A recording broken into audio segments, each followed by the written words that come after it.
What's up, guys? This is the network back with another video, and today we are talking about how to turn a CPN into business credit and then into a real estate investment property using an FHA loan, all starting from zero. This is a full breakdown, step by step, no fluff, and strictly for educational purposes only. If you got questions or you want help customizing this process to your situation, hit us on Discord. Telegram is no longer reliable. So look, we're going to start at the very beginning, CPN creation. First thing you need is a clean CPN. That means no debt history, no mixed files, and no tied identities.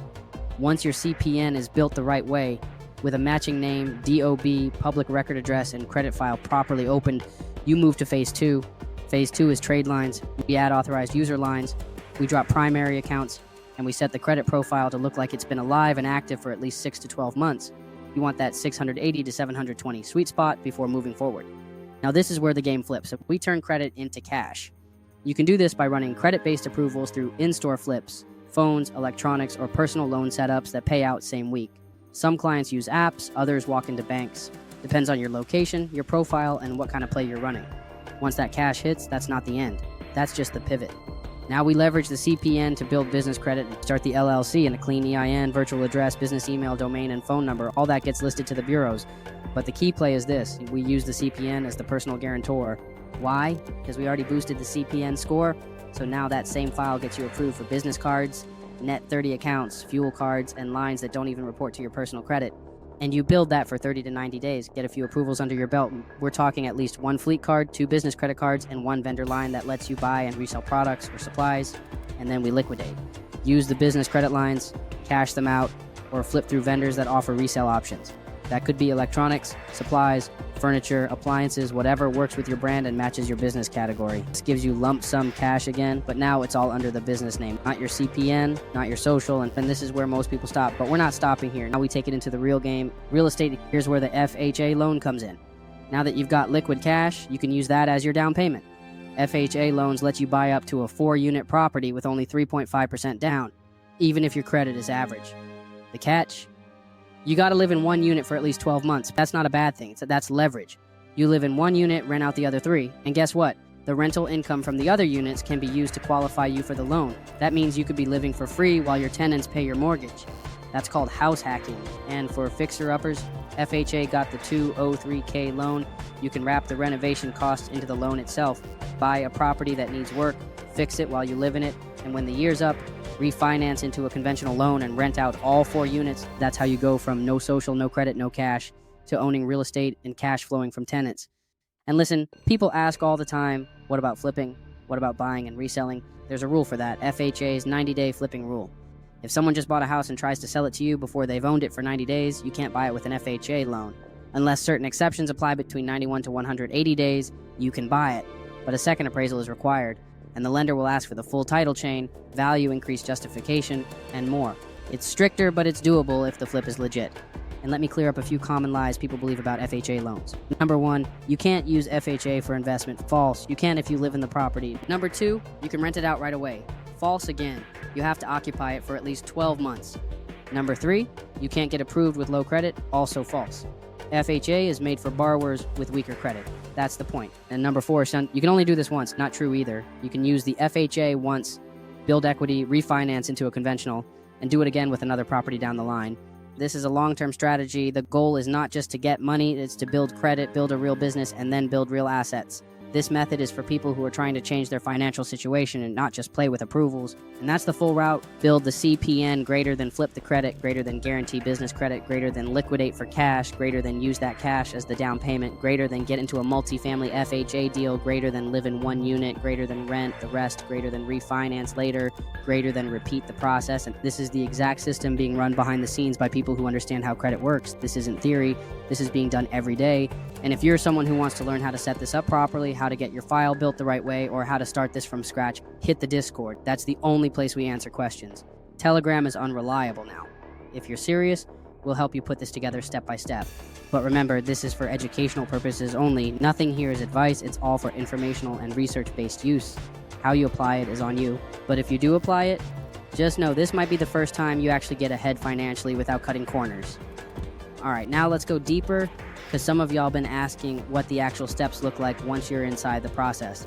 So we're going to break it all the way down and walk it through like you're doing this today. After your CPN has AU lines and primaries posted and you're sitting above 680, it's time to create public perception. That means accounts matching on LexisNexis, matching employment history on background reports, and maybe even setting up a basic online footprint for credibility. You need every data source to match, because if you're PGing anything later, the deeper data sets are what trigger denials. From there, your first credit flip should be strategic. Don't just go running around opening random credit lines. Start with something low risk and high return. AT&T flips, iPhone stores, gaming laptops, in-person plays. Some clients even do PayPal credit, Affirm offers, or Tally loans. But the trick is, don't max everything out. Spread utilization smart. Then, before you go any further, lock your LexisNexis, Innovis, and SageStream. These bureaus report info that can cross you up with lenders if you're not careful. You don't need them open unless you're doing personal funding. Keep those frozen during your business pivot. Now here's where the business structure really starts. Set up the LLC in a state that works for your long-term goals. Delaware is cheap for anonymity. Florida has fast filings.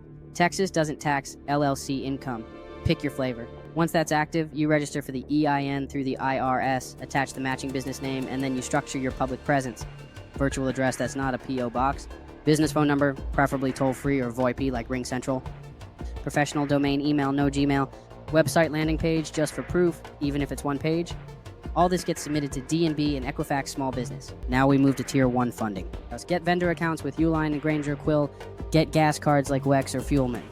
Get digital vendor credit like Summa Office Supplies or NAV. That builds your business credit profile. Next, you apply for the real cards, Amex Business, Capital on Tap, Divvy Ramp. All these can approve with weak PG if your CPN file is strong.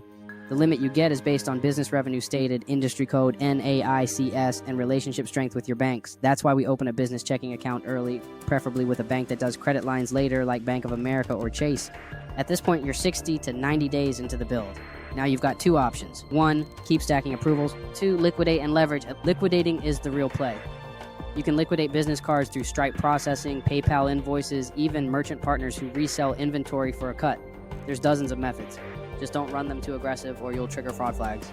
Let's say you pull out $10,000 to $25,000 liquid from the flips. Take that, season it for 30 to 60 days in your business account, and now you have age capital ready to use. You can write your own paycheck, run a W-2 or 1099, and build out a 3-month income trail for loan approval, or you can create a lease under the business and show active operations. Either way, now we're prepping for the FHA process. Here's the real game with FHA. Most people don't realize that the down payment is just 3.5%, and that 3.5% can be gift money, a business grant, or a payroll check you issued yourself. You just have to show source and seasoning it. So if you buy a $350,000 triplex, 3.5% is about $12,250. That's doable if you ran the flips and liquidated right. Once you find the property, you get pre-approved through a broker that understands FHA multifamily guidelines. They'll run your DTI based on your rent, your employment docs, and the projected rental income. Yep, you can use projected rent from the other units to qualify. That's what makes it so powerful. Then if the building needs repairs, you use the FHA 203K, which rolls the rehab into the loan. You could buy a triplex needing $50,000 in work, fix it up while living in one unit, and in 12 months refinance the whole thing under conventional and pull out equity. Now you own an income-producing asset, and you used a file you built from scratch. If you want to go harder, do this. Wait the 12 months, move out, rent your old unit, reapply for a conventional mortgage using your business income. Repeat the process with a new property. You now own 2 properties, pulling in rent, and you never used your real SSN, all legally structured, all under your business entity. And if you want to take it a level further, we can even show you how to assign debt, report trade lines, and build your own credit ecosystem. But again, that's only for serious clients. We don't hand those methods out publicly. So if you're ready to get started or need help mapping your version of this process, contact us on Discord. That's where we operate now. Telegram is too unstable, and we need everybody to be locked into one place. Remember, this is educational content only. What you do with this info is on you. But if you're tired of starting over, if you're tired of getting denied and you want something that actually works, this blueprint is it. This is the network. Stay hungry, stay focused, and we'll catch y'all in the next one.